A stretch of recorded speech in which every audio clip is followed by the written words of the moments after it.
Hello everyone, welcome to बाल कहानियों की दुनिया।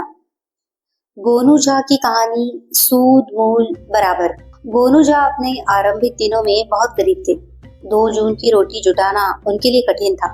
ऐसे ही दिनों में घर में ऐसी जरूरत आ पड़ी जिसे टालना मुश्किल था। गोनू झा को महाजन के पास जाना पड़ा और उससे सूद पर 200 रुपए उधार लेना पड़ा। दिन बीतते गए, चाहकर भी गोनू झा महाजन का पैसा वापस नहीं कर पाए। सूद बढ़ता गया। एक दिन गोनू झा के घर महाजन आदम का और पैसे वापस करने की जिद करने लगा। गोनू झा उसे टालना चाह रहे थे, मगर महाजन था कि टलने का नाम ही नहीं ले रहा था। गोनू झा से महाजन ने ठेठ लहजे में कहा, पंडित जी, सब्र की भी सीमा होती है। अब सूद मूल मिलकर 400 रुपए हो गए। बिना पैसे लिए मैं यहाँ से जाने वाला नहीं। गोनू झा परेशान हो गए। अंत में उन्होंने कहा, मुझे एक चिट्ठी लिख लेने दो, फिर सूद मूल की बात करना। गोनू झा ने एक कागज पर चिट्ठी लिखी। चिट्ठी को मोड़कर धोती के पेट में लपेट लिया और फिर महाजन से बोले, सेठ जी, आप नहीं मान रहे हैं तो लीजिए। अब मैं अपनी यह लीला समाप्त कर रहा हूँ। मैंने यह चिट्ठी महाराज के नाम लिखी है, जिसमें मैंने साफ साफ लिख दिया है कि मैंने महाजन से सूद पर 200 रुपए लिए थे। महाजन का कहना है कि सूद समेत मुझे 400 रुपए देने हैं और मेरे पास पैसे नहीं है। इसीलिए मैं अपनी फजीहत कराने से अच्छा मर जाना समझकर फांसी लगा रहा हूँ। गोनू झा ने एक धोती समेटी और उसका फंदा बनाकर बनेरी में बांधने लगे। महाजन के हाथ के मानो तोते उड़ गए, उसे जैसे काट मार गया। जब गोनू झा ने धोती का फंदा अपने गले में लगाया तो महाजन को होश आया और उसने गोनू झा के पांव पकड़ लिए तथा वो गिड़गिड़ाने लगा, नहीं महाराज, नहीं, आप ऐसा काम नहीं करें। ब्रह्म हत्या का पाप मुझ पर लगेगा, मेरा परलोक बिगड़ेगा।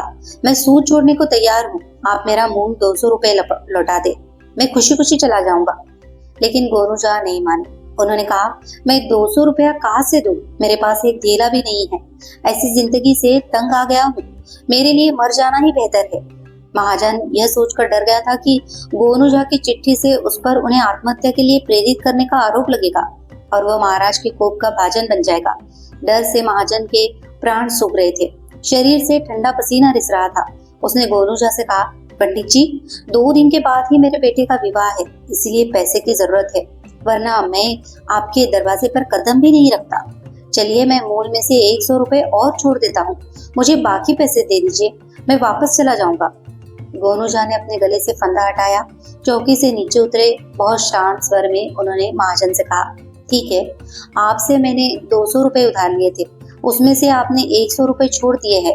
अब आपको मुझसे 100 रुपए लेने हैं। परसों आपके बेटे की शादी है, मैं पंडित हूँ, ये शादी मैं करा दूंगा। 51 रुपए शादी कराने के, 21 रुपए तिलक के, 21 रुपए नवग्रह शांति के तथा 21 रुपए गार्ड बांधने के, यानी कुल 114 रुपए बनते हैं। अब आप ये मान ले कि आपने मुझे पंडिताई के लिए 100 रुपए पेशगी दी है। विवाह संपन्न हो जाने के बाद आप मुझे 14 रुपए दे दीजिएगा।